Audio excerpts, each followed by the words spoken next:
Kamusta mga kaagapay, mga kaibigan, saan kayo sa mundong ito, saan man kayo naroroon, lalong-lalo na sa ating mga kababayang OFW. Kamusta po kayong lahat? Sana ay nasa mabuti kayong kalagayan. So sa araw na ito ay may nabasa lang ako at ang sabi doon, kung pinanganak ka daw na mahirap ay hindi mo kasalanan 'yon, 'di ba? Pero pag ikay namatay na mahirap, 'yun daw ang napakalaking pagkakamali o kasalanan mo na 'yon. Inisip-isip ko, totoo po mga kaibigan, kasi pag pinanganak tayong mahirap, hindi po natin kasalanan 'yun kasi wala man naman tayong kamuwang-muwang dito sa mundo, 'di ba? So habang lumalaki tayo, nagkakaisip tayo, siyempre nagkakaroon na tayo ng mga diskarte ganyan. Siyempre, andiyan kasi yung nakapag-aral, andiyan yung hindi nakapag-aral, pero hindi naman 'yun ang issue dito mga kaibigan, no? Kahit kasi hindi ka nakapag-aral, kung may diskarte ka, yayaman ka. Marami nang yumaman dahil sa madidiskarte sila pero hindi sila nakapag-aral. At meron din namang nag-aral pero bakit naghihirap pa rin? Kasi mahina nga yung diskarte. O di ba? So totoo yung sinabi doon no, yung kasabihan na yun na kapag pinanganak kang mahirap tapos namatay kang mahirap, kasalanan mo na yun.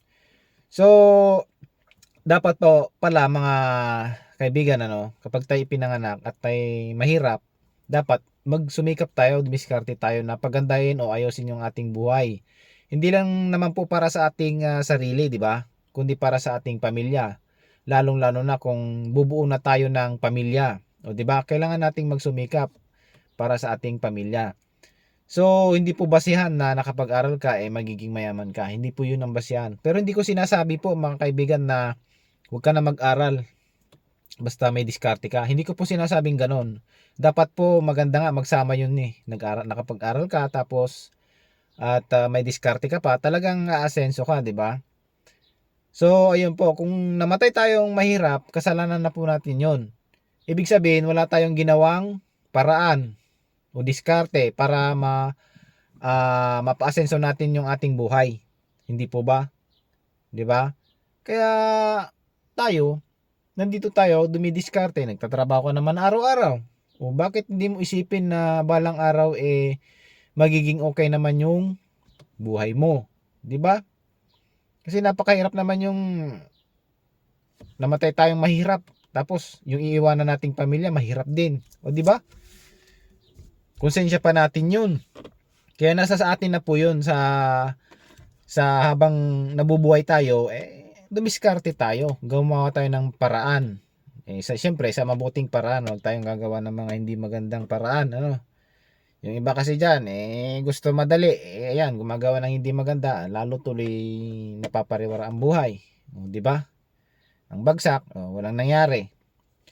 So, yun po, yun ang aking reaction lang po doon sa nabasa ko na yun na kasabihan, which is totoo naman, 'di ba? So, nasa sa atin na po 'yun mga kaibigan, dumiskarte sa ating buhay,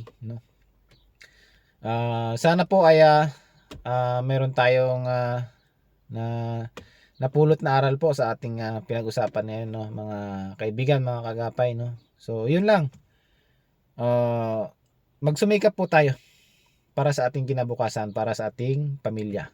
'Yun lamang po at maraming maraming salamat po.